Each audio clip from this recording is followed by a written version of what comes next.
comunidade Paz e Bem, Pós TV 247, canal Filosofia e Movimento. Eu sou Carla Pavão, estamos aqui para mais um Mulheres e Mitos com a Fernanda Carlos Borges. No dia de hoje, nosso tema é Mulheres Perseguidas por Deuses.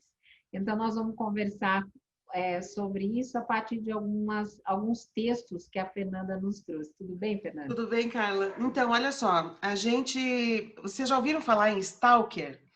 Né? Tem até que são pessoas que ficam obcecadas amorosamente por outra ou sexualmente, né? E que perseguem as outras pessoas. Tem vários filmes que contam, né? Dessas histórias de pessoas que ficam obcecadas por outras e aí depois ficam perseguindo, acham telefone e perseguem nas ruas e descobrem onde trabalha.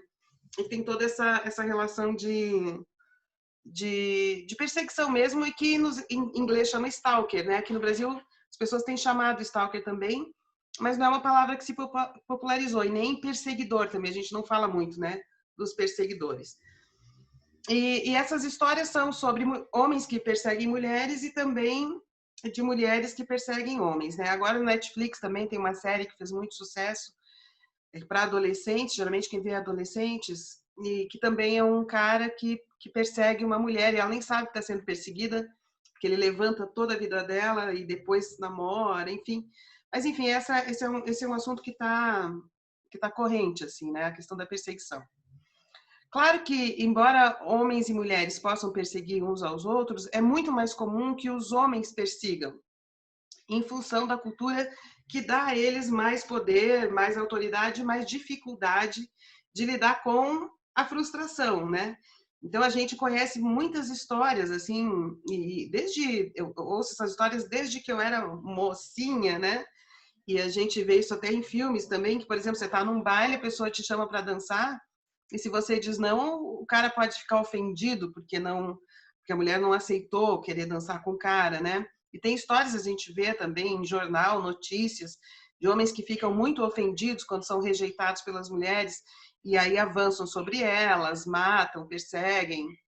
Enfim, então essa questão da perseguição contra as mulheres e a violência, ela é muito mais comum do que a perseguição de mulheres contra homens, né? Porque as mulheres são educadas também, nesse ponto, ainda bem, né? Mas educadas para nos contermos, né? Para aceitar uma frustração, para chorar de mágoa e deixar para lá. E os homens têm muito mais dificuldade de aceitar a frustração, de aceitar o não, né? De ver a sua vontade contrariada, né? E como eles acham que a mulher está a serviço deles, né? Que as mulheres estão a serviço deles, quando uma mulher afirma a sua vontade dizendo não, isso às vezes ofende o brio masculino, né? Então, não estou dizendo nada de novo, vocês sabem disso. Não estou contando uma história que nunca ninguém tenha ouvido falar, né? Tá. Só que essa história de perseguição de homens contra mulheres, ela é muito comum nos mitos gregos. Isso aparece bastante, né? Quando eu contei para vocês a história do Prometeu, eu foquei na Io, né? Não foquei no Prometeu, foquei na Io. A Io é um caso desses. Zeus cismou com ela não queria, porque ela sabia que era um problema se um deus se envolver com um deus, né? Com Zeus, que possivelmente ela seria perseguida por Hera ou teria um filho que seria morto. Enfim, e no texto, né? No texto da peça tá escrito isso, né? Não queira que um Deus te deseje, porque isso vai ser um estrago na sua vida, né? Enfim, então não é uma história que a gente desconhece, né?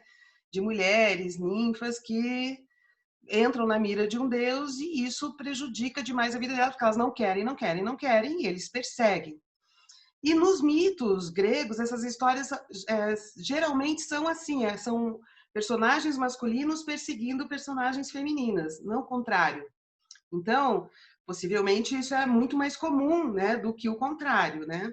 E aí hoje eu encontrei duas histórias para vocês para falar sobre essa questão da perseguição masculina contra as mulheres, contada pelo Ovídio, que é um poeta romano, né? E aí, porque muitas das histórias do mito grego, elas foram adaptadas também para a mitologia romana. Então, na medida em que o Império Romano conquistou, né, a Grécia, aqueles mitos gregos se transformaram em mitos também romanos, e os deuses passaram a ter outros nomes. Mas essas duas histórias que eu vou contar aqui, eu vou contar mantendo o nome dos deuses como eles eram chamados na Grécia, certo? Então eu vou lendo e a gente vai comentando, tá? O livro, para quem quiser saber qual é um livro que se chama Mitologia, tá? E aí tem um capítulo que é essas histórias. Aliás, o título desse capítulo é Histórias de Amor. Quando eu leio, eu vejo são histórias de terror. Não, né? Coitadas dessas perseguições horrorosas, né? Então, vamos lá. Então, eu vou contar para vocês primeiro a história da Daphne. Vamos lá. Daphne era uma dessas caçadoras jovens e independentes que abominavam o amor e o casamento. Era uma caçadora jovem e independente que abominava o amor e o casamento. Então, ela era uma pessoa que gostava da Ártemis, que a gente já fez um vídeo sobre a Ártemis, que também era uma caçadora, uma deusa caçadora, virgem, que não queria saber de casamento, né? E que são, aí continuei, e que são tão comuns em relatos mitológicos, né? Como eu acabei de dar o exemplo da própria Ártemis, né?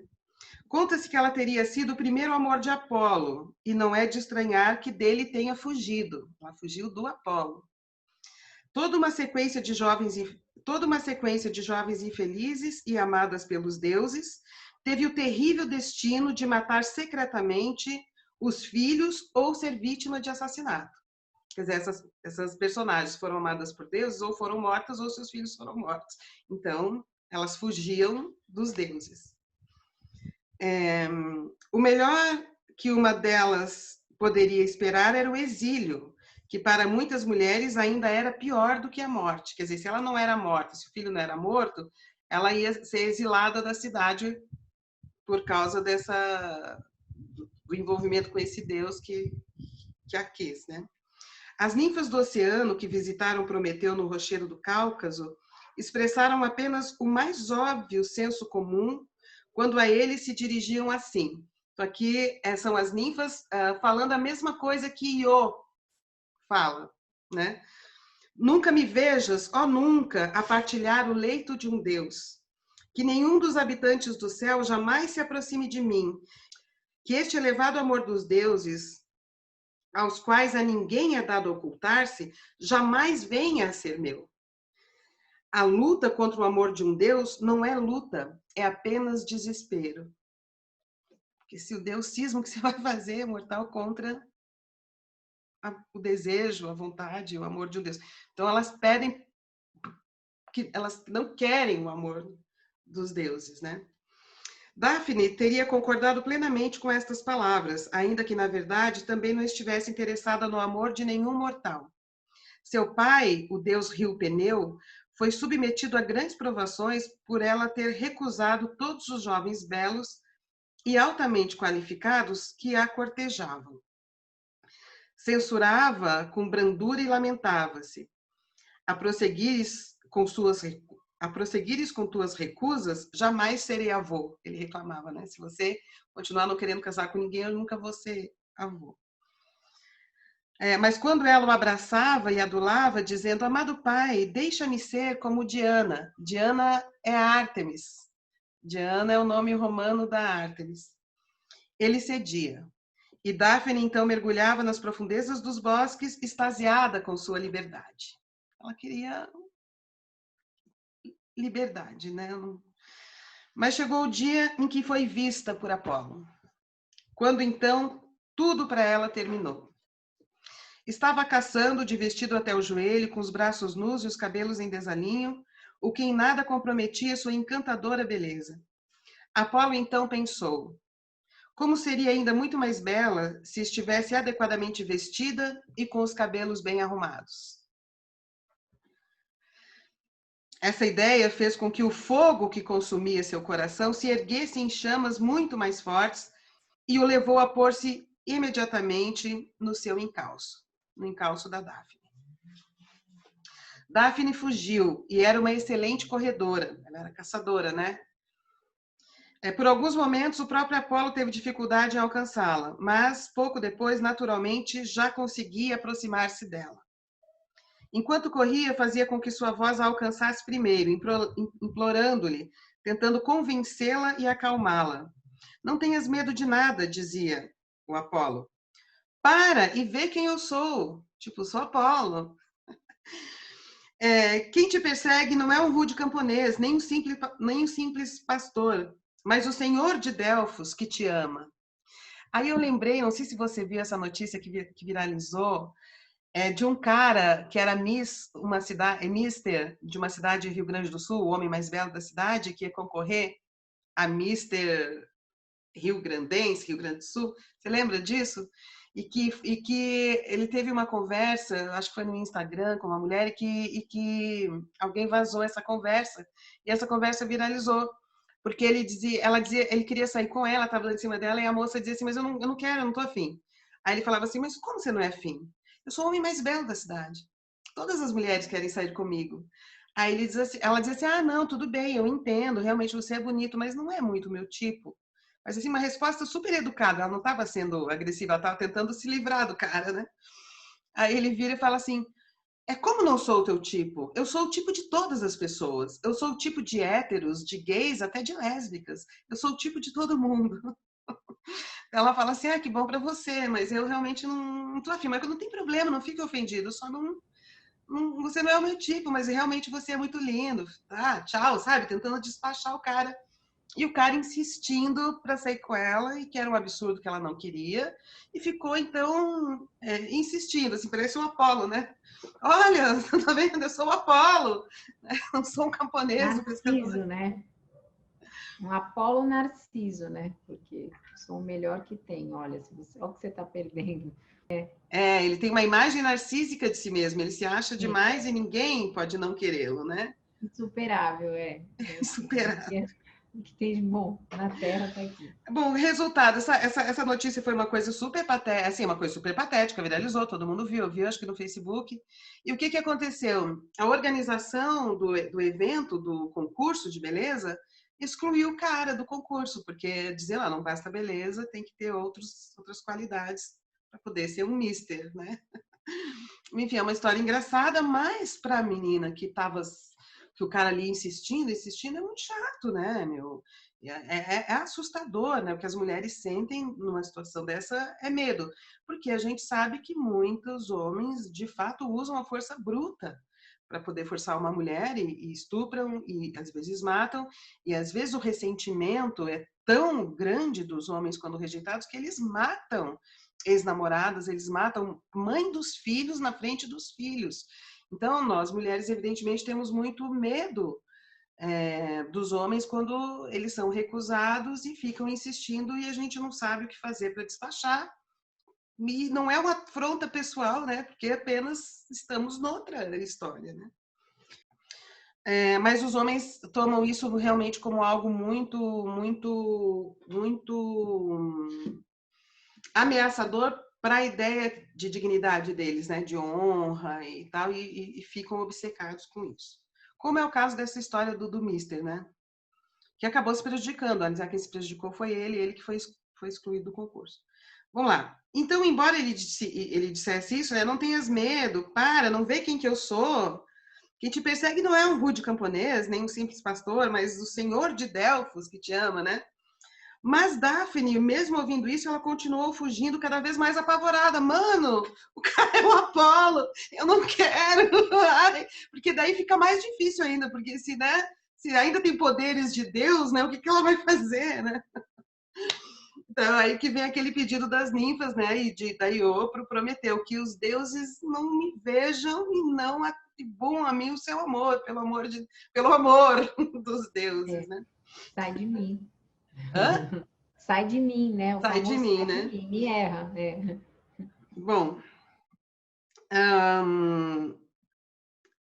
então ela continuou fugindo, mais apavorada ainda quando ela viu que era Apolo. Se fosse realmente Apolo que estava a persegui-la, sabia que estava perdida, mas estava decidida a lutar até o último momento. Ela realmente não queria. Quando o fim já lhe parecia próximo, pois sentia a respiração de Apolo em sua nuca, avistou por entre as árvores o rio do seu pai. O pai dela era um rio, né? Em desespero, gritou-lhe que viessem em seu auxílio. Pediu para o pai, né? Gritou para o rio que viesse em seu auxílio. E no mesmo instante sentiu uma espécie de entorpecimento, como se os pés estivessem enraizados na terra sobre a qual corria tão velozmente até pouco. Ela sentiu um torpor e os pés foram ficando presos na terra e ela não conseguia mais correr. Quer dizer, é a imagem do pesadelo, né? Todos nós já tivemos esse pesadelo que a gente quer fugir, que quer correr e não consegue. Sua pele começou a transformar-se em casca de árvore e de todo o seu corpo brotavam folhas. Tinha sido transformada em árvore, um loureiro. Apolo presenciou a transformação com grande tristeza e pesar e falou: ó, mais bela de todas as virgens, estás perdida para mim. Lamentava-se ele. Mas pelo menos serás a minha árvore a partir de agora. Ela perdeu o que ela mais gostava, que era mover-se, correr, caçar, andar pelas matas, a liberdade. E fugindo dele, se transformou numa árvore e ele diz ainda: serás minha árvore a partir de agora. E tuas folhas irão adornar as cabeças de todos os vencedores dos torneios realizados durante as festividades a mim dedicadas. Participarás, portanto, de todos os meus triunfos. Participarás, portanto, de todos os meus triunfos. Então ele pega a folha do loureiro, faz aquela coroinha, sabe, de folha de loureiro que põe sobre os vitoriosos nas festividades, nos campeonatos. E olha que frase desagradável. Participarás, portanto, de todos os meus triunfos. Como se isso importasse para ela. Ela não estava interessada em participar dos triunfos de Apolo, ela estava fugindo do Apolo. Ela queria ficar longe dele, ela não queria participar da vida dele. Foda-se os triunfos de Apolo, ela não estava interessada. Ele podia ter tomado o chá de louro. Você já tomou chá de louro? Não. Dá um sono. Vai ver que... Uma vez me receitaram, eu não lembro o que era que eu tinha falado, toma chá de louro. Eu adorei tomar, mas você toma que você dorme, que nem uma pedra. É bom saber, vou tomar chá de louro. Apolo e o seu loureiro... Apolo e o seu loureiro estarão juntos para todo sempre, onde quer que se cantem canções e se contem histórias.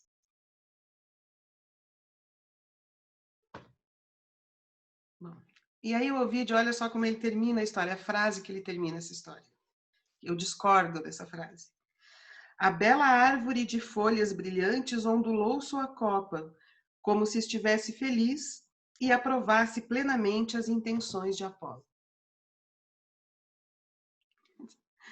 Mas olha sempre a versão masculina, né, das histórias. Ela foge, ela não quer. Quando ela descobre que Apolo fica mais apavorada ainda, ela começa a correr, ela grita pelo pai, ela pede que o pai a ajude, e aí ela se transforma numa árvore, perde tudo que ela mais gostava, que era o movimento. Aí o Ela Apolo pode diz, estar então, mas indo para o agora as tuas céu. folhas vão participar dos meus triunfos, das coisas minhas, coisas boas. E o Ovídio conclui, ela gostou. Não, ela pode estar indo para o céu para continuar fugindo, para ficar mais difícil dele pegar as folhas dela. Já que é o movimento que é possível para ela, né? Isso, né? Quando ondulou a copa pode ser, não me toca! Não me toca! Não se curvando e dizendo, ai, que lindo, né? Aí outra história também de perseguição, que é a do Alfeu e Aretusa. Também é contada por Ovídio, essa história. Na Ortígia, uma das ilhas de Siracusa, a maior cidade na Sicília, existe uma fonte sagrada chamada Aretusa. Num passado remoto, porém, Aretusa não era água e nem mesmo ninfa das águas, mas apenas uma bela e jovem caçadora e seguidora de Ártemis. Ou seja, são duas personagens seguidoras de Ártemis. Que esta personagem já fez um vídeo sobre Ártemis, que não quer casar, não quer ficar dependente de um homem, que é caçadora, corre, tem altas habilidades, né, com arco e flecha, não está nessa do amor romântico e buscando um par, não estão buscando um par, né? Mais uma, então, a Aretusa também era seguidora de Ártemis. Um dia, cansada e acalorada pelo esforço da caça, Aretusa chegou a um rio de águas cristalinas, sobre cujas águas os chorões prateados lançavam uma sombra de grande frescor. Não havia lugar mais delicioso para um banho. Aretusa despiu-se e mergulhou nas águas frescas e serenas. Caçadora, nas matas e tal. Durante algum tempo, nadou tranquilamente de um lado para o outro na mais perfeita paz. Depois, teve a impressão de que alguma coisa se agitava logo abaixo dela e, assustada, saltou para a margem, pulou para a margem. Ouviu então uma voz que lhe dizia: "Por que tanta pressa, ó bela jovem?"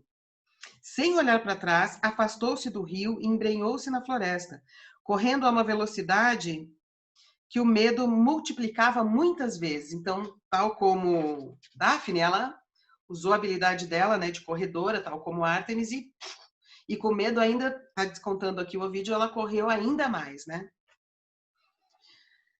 Em seu encalço ia uma criatura muito mais forte do que ela, quando não, muito mais rápido também. O desconhecido pediu-lhe que parasse, pois era Alfeu, o deus do rio, e só a estava perseguindo porque a amava. Então, já ouvimos essa história. Cada vez que a gente vê assassinatos diários, né, de mulheres, feminicídios, os argumentos é porque eu amava, eu não conseguia viver sem ela. E às vezes até mesmo estupro, né, porque eu amava e não consegui viver. Então, os homens realmente matam em nome do amor, né? E perseguem em nome do amor, mesmo produzindo sofrimento nas mulheres. Isso que é muito complicado. Claro que existem mil questões psíquicas e emocionais nisso, mas assim, se a cultura desse mais limite para os homens, talvez as mulheres sofressem menos, porque nós mulheres também sofremos por amor. As mulheres também sofremos a recusa. Nós mulheres também dói muito quando a gente não é correspondida, né? Mas embora possa acontecer eventualmente, não é comum que a gente tente resolver isso matando os caras. As mulheres morrem muito mais por ataque masculino do que os homens morrem por ataque das mulheres, né? Bom. Aretusa, porém, não queria saber dele, só pensava em fugir. Foi uma longa corrida, mas nunca se colocou em dúvida quem seria o vencedor, já que ele era capaz de correr por muito mais tempo do que ela. Quando já estava sem forças de tanto correr, Aretusa invocou a sua deusa, e não o fez em vão. Então ela invoca Ártemis para protegê-la, né? Ártemis transformou em uma fonte e, fendendo a terra, fez com que se formasse um túnel que, sob o mar, unia a Grécia à Sicília. Aretusa mergulhou e foi emergir na Ortígia, onde o local em que sua fonte gorgoleja é chão sagrado e consagrado a Ártemis. Então, é melhor essa história, né? Porque ela se transforma numa fonte, mas vinculada a Ártemis, e não a esse rio que a perseguia. Conta-se, porém, que nem assim, olha, eu leio isso, me dá até uma aflição, que nem assim Aretusa viu-se livre de Alfeu. De acordo com os relatos, o deus assumiu novamente a forma de um rio e seguiu-a pelo túnel, fazendo com que suas águas se fundissem com as águas dela na fonte. Conta-se também que muitas vezes flores gregas brotam de seu fundo e que basta jogar uma taça de madeira no rio Alfeu, na Grécia, para que a mesma vá reaparecer na fonte de Aretusa, na Sicília. Ou seja, até o fim, ela não consegue se livrar daquele stalker, embora também protegida por Ártemis. Aí termina, né, vou ler um trechinho do próprio vídeo, que ele diz assim: com suas águas, Alfeu abre caminho nas profundezas do abismo, indo em busca de Aretusa com belas folhas e flores presentes nupciais. Estranhos são os caminhos do amor, esse menino travesso e perturbador que com seus encantamentos ensinou um rio a mergulhar. Quer dizer, ainda a versão do Ovídio é uma que dá, cara, que bonitinho, ele amava ela. Pois é. Parece obsessor, no espiritismo a gente chama isso aí de obsessor, não deixa em paz. Mas é uma obsessão, mas esses stalkers, eles estão obcecados, é obsessão. É obsessão, só que a cultura favorece a obsessão, porque a cultura permite que os homens tenham essa iniciativa e que vão para cima e que queiram transformar a mulher numa propriedade deles, né? Então, além do caráter obcecado, né, também tem uma autorização cultural. Tanto que, embora algumas mulheres persigam, elas perseguem menos, porque a elas é dado um limite no imaginário da cultura de que não é para fazer isso, né? Não pode fazer isso, você não tem autoridade para fazer isso, porque, inclusive, não é você que escolhe, você é escolhida. Né? E para os homens, se eu escolho, então eu escolho, está escolhido, e a mulher não pode escolher, ela não pode dizer não. Então, embora, claro, que tem uma loucura aí dentro, que pode ser tratada com psiquiatra, né, com psicólogo, com psicanalista, também há uma autorização cultural que favorece essa perseguição obcecada. E você vê aqui, a cultura está aqui. O Ovídio termina dizendo, não há, ela ainda se debruçou em agradecer, muito obrigada por ter me perseguido, no caso da Daphne, né? Ai, que linda história de amor, e no livro está como história de amor, e aqui o Ovídio conclui, olha, que lindo, ele amava tanto ela que fundiu as águas lá e tal, quando ela, tudo que fez foi tentar fugir dele. Isso é cultura dizendo, autorizando a fazer cometer, a que os homens cometam esse tipo de abuso, que deixa as mulheres apavoradas. As duas saíram correndo, fizeram tudo que puderam para conseguir se libertar disso, né, dessa obsessão, e não conseguiram, né? Conseguiram parcialmente. O pavor, né, principal é assim, porque eu sempre tive dentro de mim que eu queria ser livre, né, que eu até acho que acabei em vários relacionamentos e casamentos como uma prova, porque eu queria ser livre, né, não queria me casar, não queria nada disso. Então eu fico imaginando assim, quando você tem esse senso de liberdade, tipo, ninguém me prende, ninguém me amarra, você é obrigada, né, a ter um curso, a fazer um percurso, porque o outro está te fazendo fazer esse caminho, na verdade é isso, o outro está te forçando nesse caminho, né? Isso é de uma angústia enorme, porque não é a tua natureza, né? A tua natureza não, mas não é não sua é. natureza, você está sendo puxada, porque é bem isso, né?